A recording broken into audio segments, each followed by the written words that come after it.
Coucou tout le monde, j'espère que vous allez bien. Donc je retrouve dans une nouvelle vidéo avec un nouveau point lecture, avec cette fois 4 titres à vous présenter et 4 titres jeunesse. Alors on va avoir 3 titres très jeunesse et un plus jeunesse adolescent, on va dire. Donc on commence tout de suite avec l'école des fées, le tome 2, le festin de minuit de Titania Woods chez Gallimard Jeunesse dans la collection Premier Roman, donc dès 8 ans. Donc ici on va y suivre Twinny, donc qui est la pardon, cette petite fée. Donc elle va s'apprêter à faire sa nouvelle rentrée des classes, donc pour la seconde année à l'école des fées. Et cette année elle est un petit peu triste parce que d'habitude, quelques jours avant la rentrée, elle va toujours avec ses parents et sa sœur chez leur grand-mère pour fêter son anniversaire. Sauf que là sa grand-mère était partie faire un voyage, elle n'est pas revenue à temps et malheureusement Twinny va pas pouvoir fêter son anniversaire avec sa grand-mère et sa famille. Elle va le fêter à l'école et elle ne sait pas du tout comment les choses vont se passer. Donc on la suit à partir du moment où voilà, elle est tristounette à l'idée d'aller à l'école et de pas fêter son anniversaire avec sa famille. Elle va y retrouver ses copines dont j'ai oublié le nom. Hein. Il y a des choses qui changeront jamais comme le nom. Donc, je ne sais plus.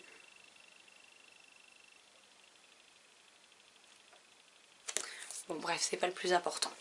Et donc l'une de ses amies va essayer de lui remonter le moral et va vouloir organiser une petite fête pour son anniversaire. Malheureusement une autre fée va s'impliquer et va lui piquer l'idée en la faisant plutôt passer pour la sienne en fait. Malheureusement, ce qui va blesser l'autre personne.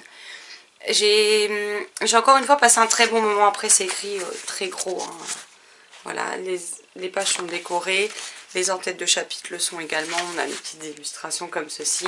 Déjà, j'aime beaucoup l'univers des fées qui est présenté dans ces livres. J'aime beaucoup Twinny et ses amis. Après, il y a aussi deux personnages pas très sympathiques. Hein, soyons honnêtes, il en faut toujours dans les romans. Mais j'aime bien parce que c'est une histoire, mine de rien, pleine de bons sentiments. Ah bah, ils sont là les prénoms. Il y a Twinny, Pix, Fizz, Bimi, Zena, Zilly, et après c'est Mariella et Lola, les deux filles pas très sympas. Enfin, les deux fées pas très sympas. Et j'aime beaucoup parce qu'il y a beaucoup de thématiques quand même importantes à aborder. On a la différence, on a l'amitié, on a le fait que c'est pas toujours simple de s'adapter dans une nouvelle école, que il y a parfois des choses qui nous effraient, donc savoir comment on peut réagir face à ce qui nous effraie. Enfin, c'est plein de petits sujets comme ça disséminés que je trouve plutôt intelligents dans la manière d'être mis en avant, du moins. J'aime beaucoup les bons sentiments qui s'en dégagent, mais aussi le fait que tout n'est pas toujours simple, que parfois on veut bien faire mais on blesse les autres. Et c'est vraiment une série que je vous recommande. C'est des tout petits livres, ça se lit vite, ils sont pas bien chers et il y a du fantastique puisqu'on est avec des fées. Mais je trouve que ça peut donner pas mal d'idées de pistes à aborder avec les enfants ou même eux pour ensuite en discuter avec des plus grands, avec leurs amis, essayer de se rendre compte parfois de certaines choses qu'on ne prend pas forcément conscience sur le moment. Mais voilà, c'est vraiment une série toute mignonne, avec des bons sentiments, de la difficulté, et plein de petites thématiques comme ça disséminées au travers des pages qui sont plutôt très intéressantes. Et comme je vous le disais, encore une fois, plutôt très bien amenées, donc ça c'est cool aussi.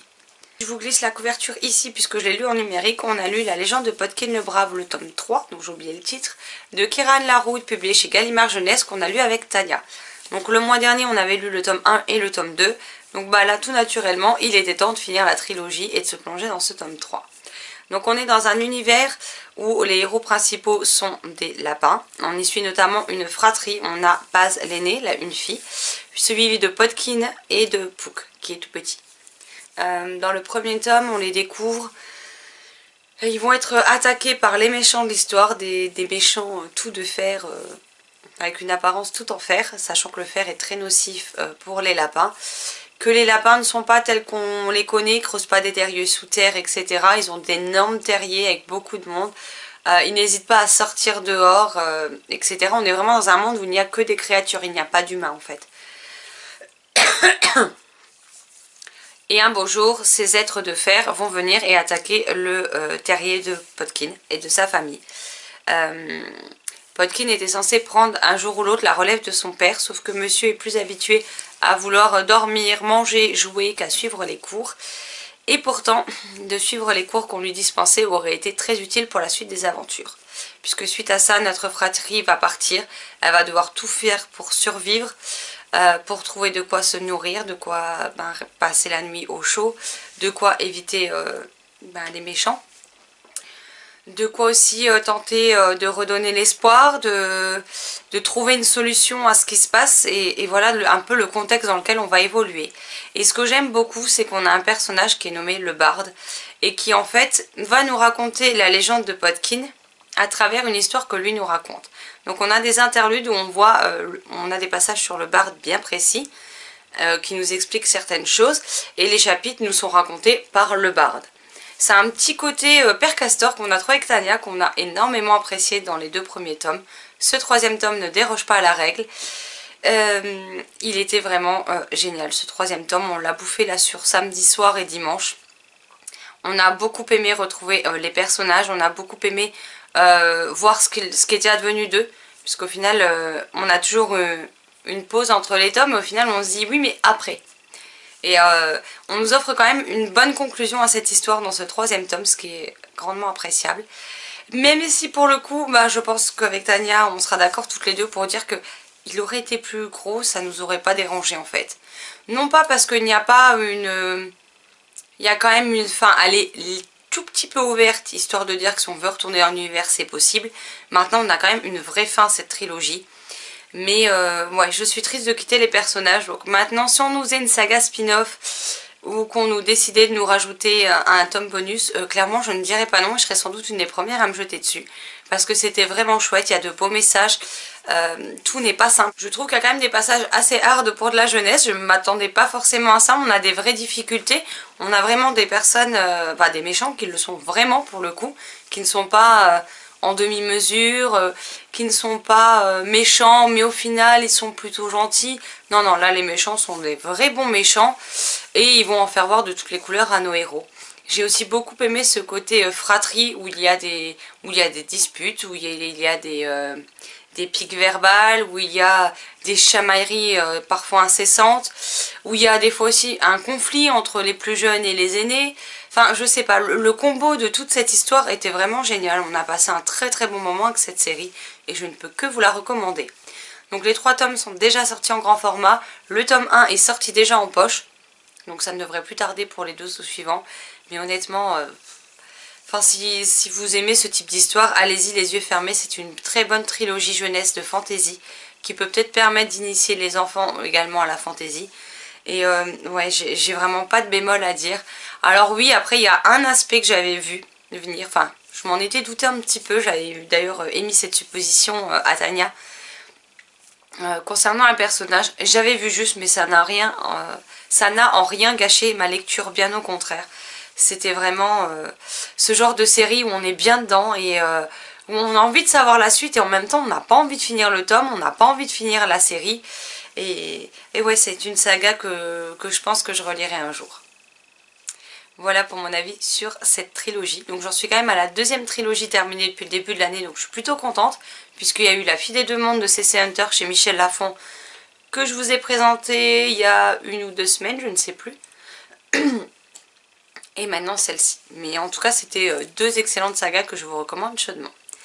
Et maintenant je vais vous présenter et un tome 1 et un tome 2 de la même série, sachant que pour l'instant un 3 est prévu, l'auteur travaille dessus, et qu'on ne sait pas encore s'il y en aura d'autres par la suite ou pas. Et il s'agit donc de La Saga des Cubes de Pascal Brissy, illustré par Chilia chez Fleurus Éditions. Donc voilà. Donc c'est dans l'univers, alors si je dis pas de bêtises, de Minecraft. Mais ce ne sont pas des romans officiels et c'est simplement le principe du jeu qui est mis dans ce roman d'aventure. Pascal, si jamais j'ai dit une connerie, n'hésite pas à me corriger en commentaire que les gens puissent voir ma bêtise et rectifier ça. Je te remercie. Donc ici, on va y suivre Elliot et Amy, qui sont voisins mais aussi meilleurs amis.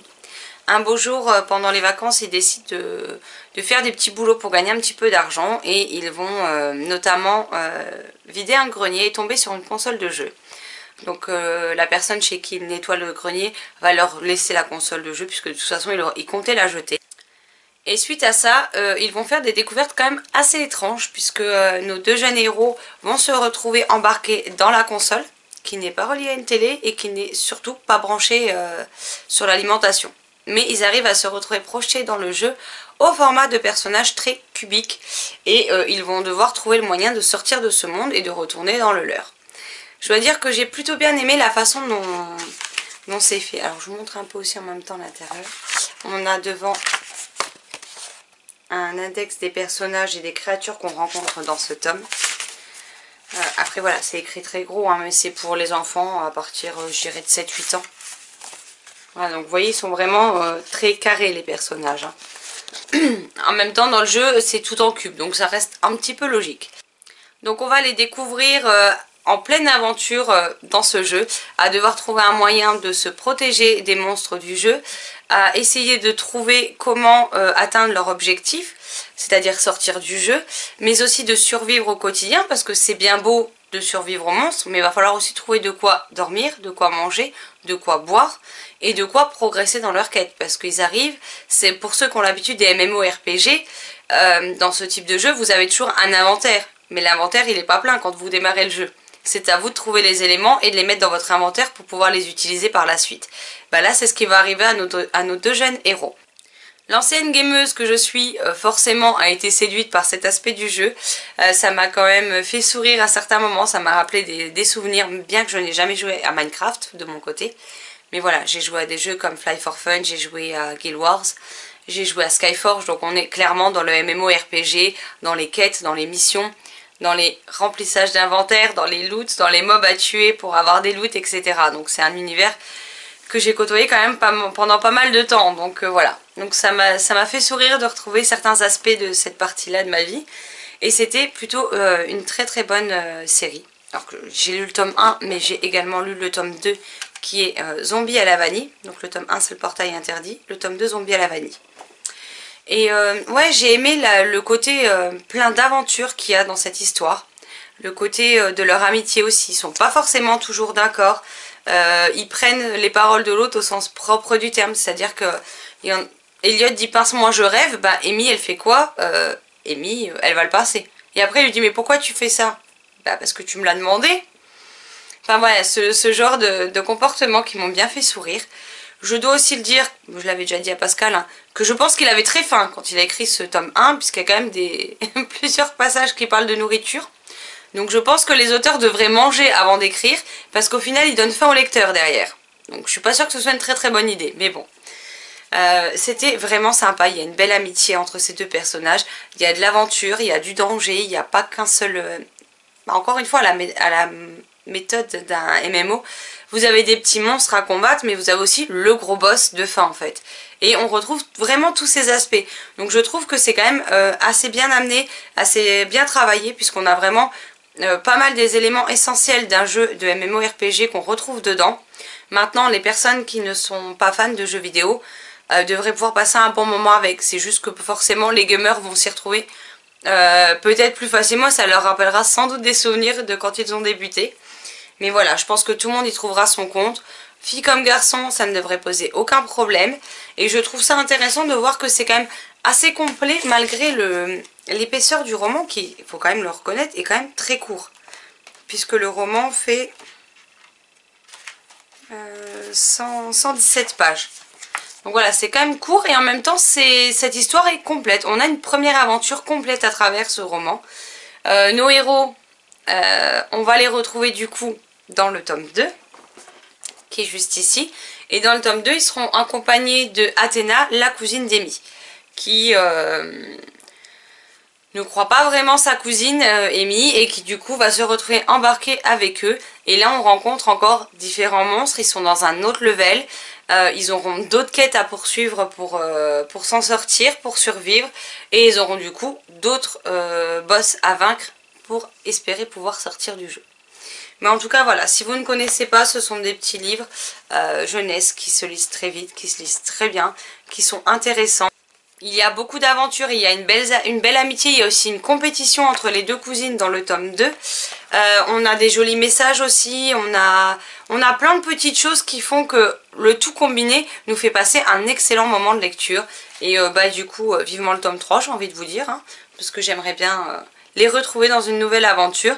Et puis j'espère qu'il y en aura un petit peu plus, parce que je resterai bien en compagnie d'Amy et d'Elliot un petit peu plus longtemps en tout cas.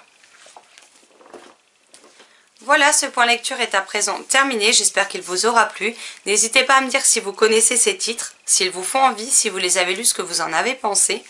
Et je me ferai une joie comme d'habitude de vous répondre dans les commentaires. Même si j'ai un petit peu de retard là, qu'il faudrait peut-être que je me magne de répondre à tout le monde. Mais voilà, ce sera chose faite dans la semaine, c'est promis. Sur ce, je vous souhaite un excellent mercredi, de très belles lectures et je vous dis à très vite dans une prochaine vidéo. Bye bye.